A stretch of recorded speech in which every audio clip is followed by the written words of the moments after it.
Quais são os gêneros literários da Bíblia? Fica com a gente para poder saber quais são.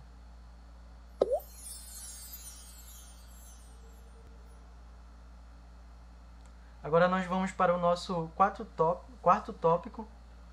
Vamos aprender os gêneros literários da Bíblia e como aplicar esse conhecimento quando nós estamos lendo a Bíblia.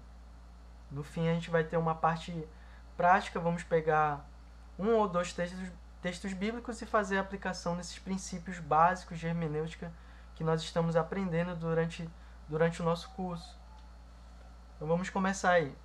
Gêneros literários: narrativa, jurídico, poesia, sapiencial, profético, apocalíptico, evangelho e epistolar.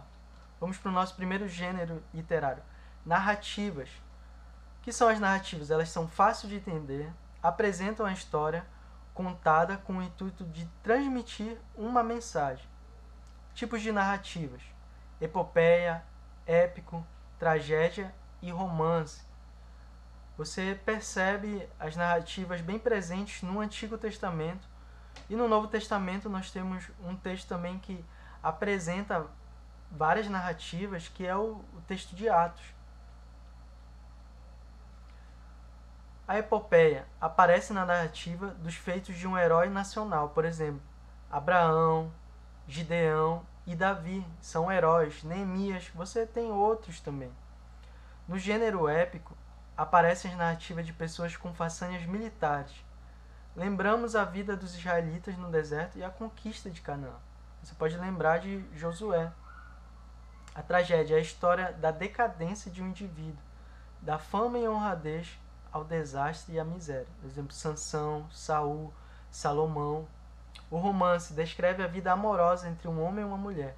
Aparece esse gênero nos livros de Ruth e de Cântico dos Cânticos. Você observar o livro de Ruth, como é que acontece essa história, um romance entre ela e Boaz.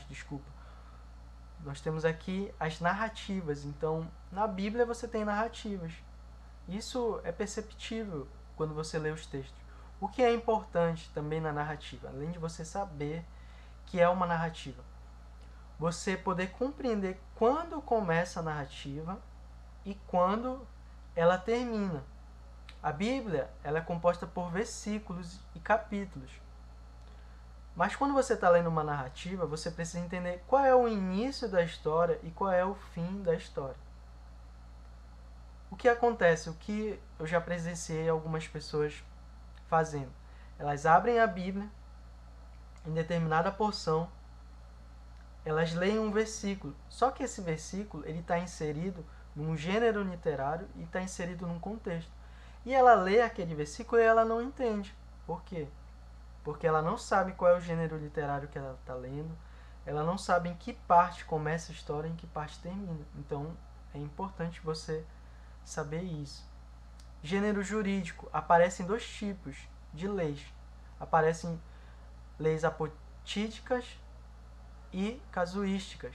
Nas leis apotídicas, os mandamentos têm início com a palavra não. Exemplo, os 10 mandamentos.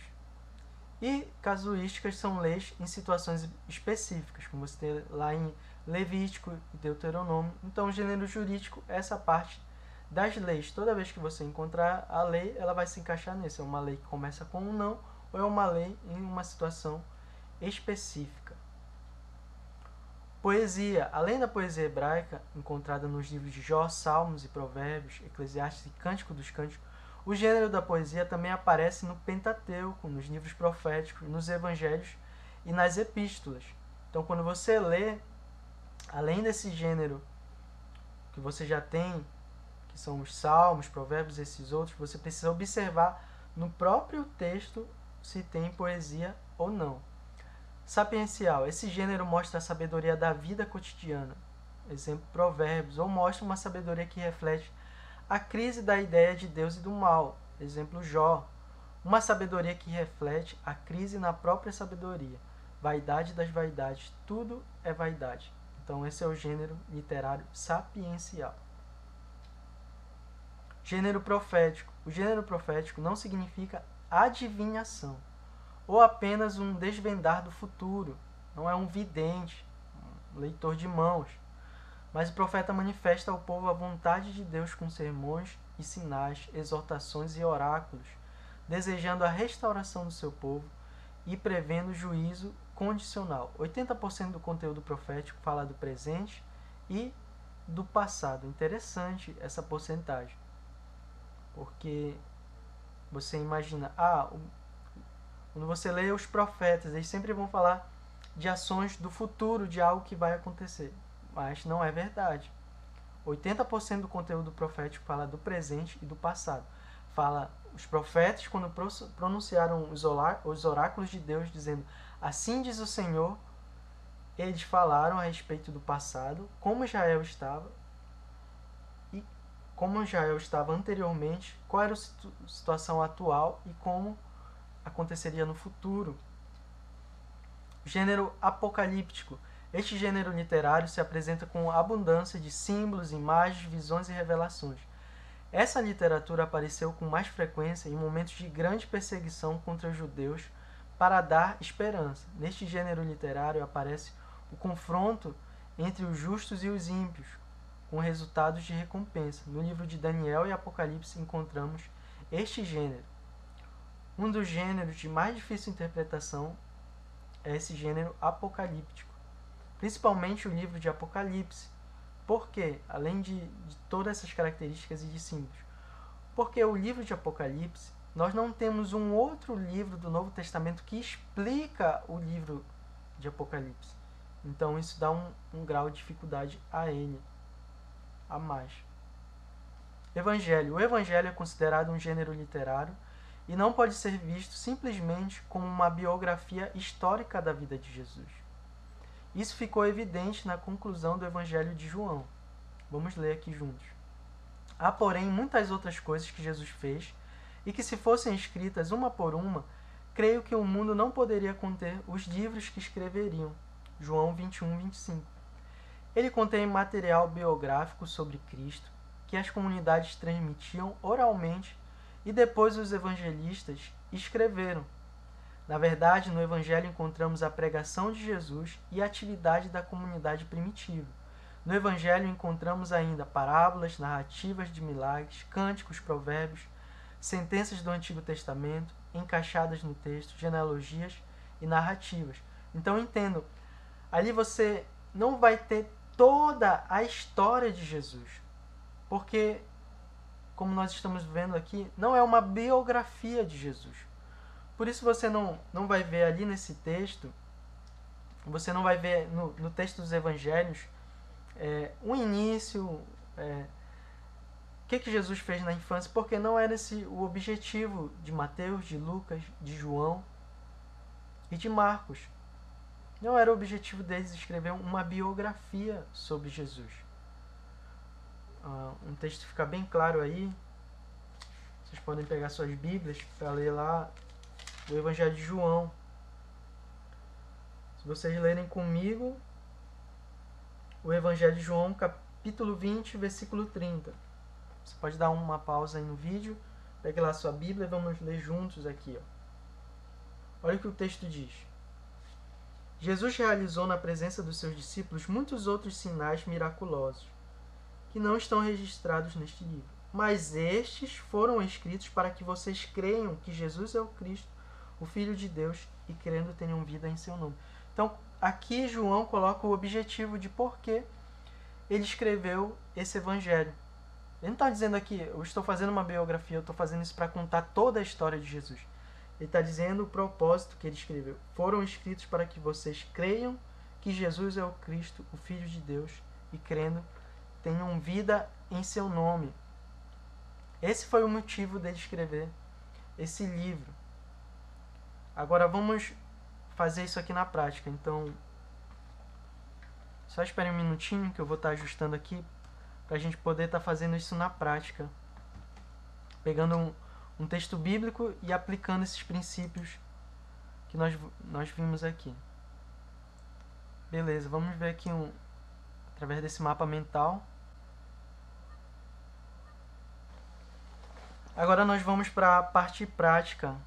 aplicar esses princípios bíblicos de hermenêutica em um texto bíblico. Lembrando para vocês que esse é o curso, esse é um módulo básico de hermenêutica. Então, o que nós vamos fazer agora vai ser algo básico que você pode fazer sem estar com muitas ferramentas. Se você quer se aprofundar, nós vamos mais na frente falar um pouco sobre isso, sobre como você pode se aprofundar na interpretação bíblica.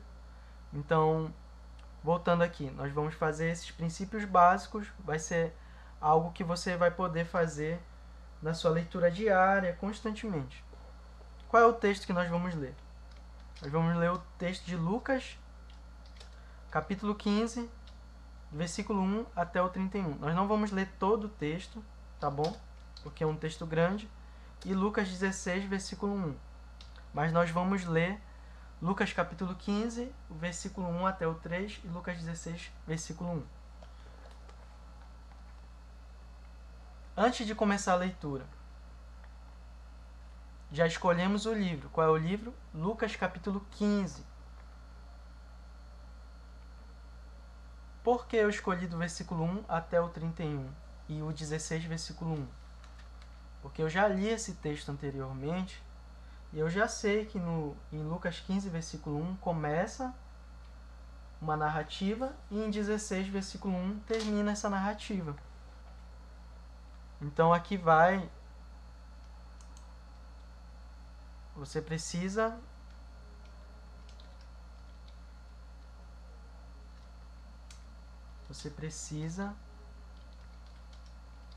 saber onde inicia e termina o texto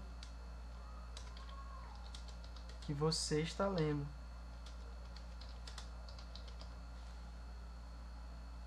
Eu sei que esse texto começa no versículo 1 e termina no 16, 1. Por quê? Porque eu já li o texto. Então, para você fazer uma análise, para você ler e interpretar, você precisa fazer isso. Segundo, qual é o gênero literário que nós estamos lendo? É um evangelho. Não é uma biografia, como nós já aprendemos. Quem escreveu esse evangelho? Lucas. Você tem aqui, porque nesse evangelho tem um nome, é o nome de Lucas. Ele escreveu esse evangelho.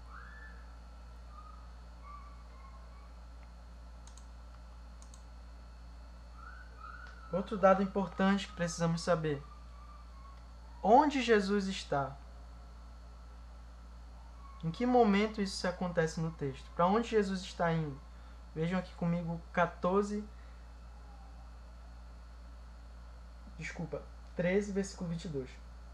Depois Jesus foi pelas cidades e povoados e ensinava, prosseguindo em direção a Jerusalém.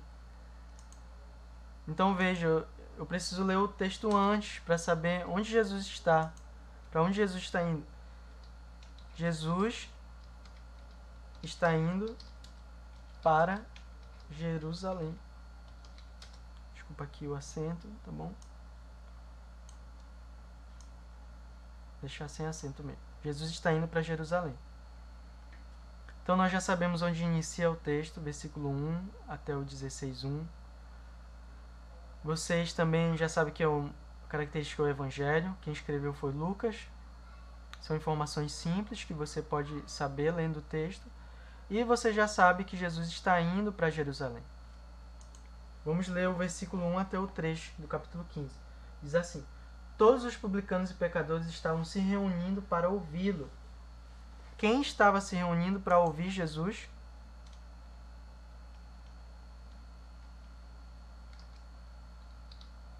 Quem estava ouvindo Jesus?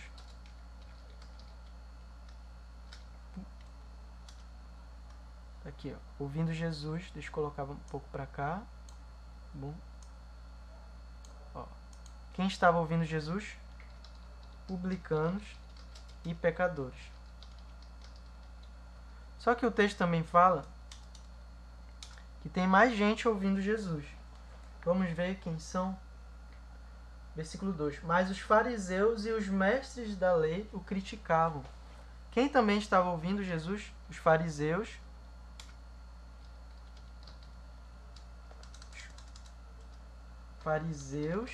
E os mestres da lei. Jesus estava falando. Quem estava ouvindo Jesus?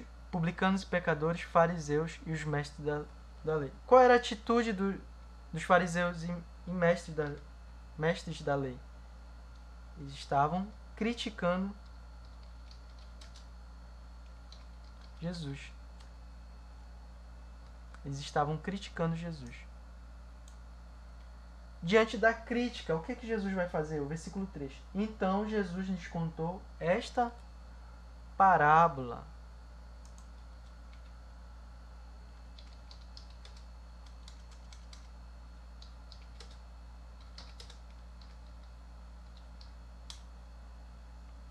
Uma não.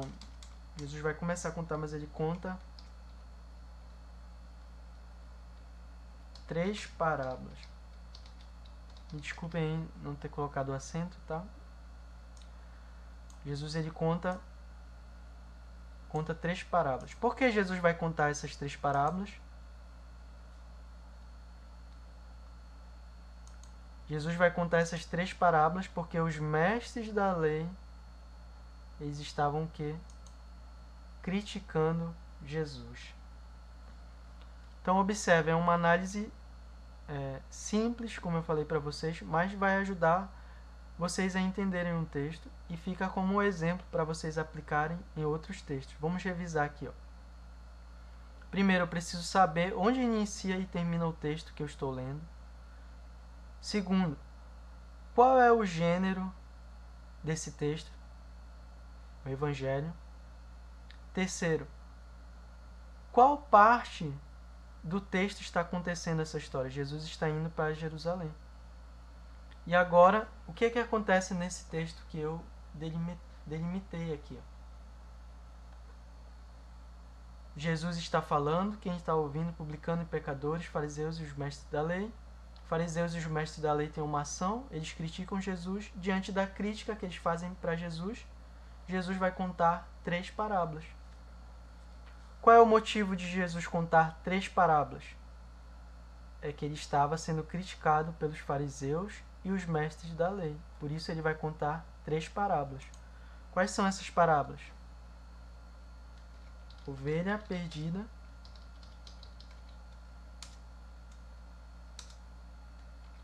moeda perdida. Podemos dizer assim, tá? Vamos colocar aqui só para filho perdido, fora de casa, uma parábola que quer enfatizar o amor do pai, mas aqui nós vamos colocar filho perdido. Então, Jesus conta 3 parábolas, ovelha perdida, moeda perdida e a parábola do filho perdido. Qual é o motivo de Jesus contar essas 3 parábolas? Porque os fariseus e os mestres da lei estavam criticando Jesus. Com essa estrutura, você aprende qual o motivo de Jesus contar a parábola. A crítica dos fariseus e dos mestres da lei. Você vai observar qual era a crítica deles.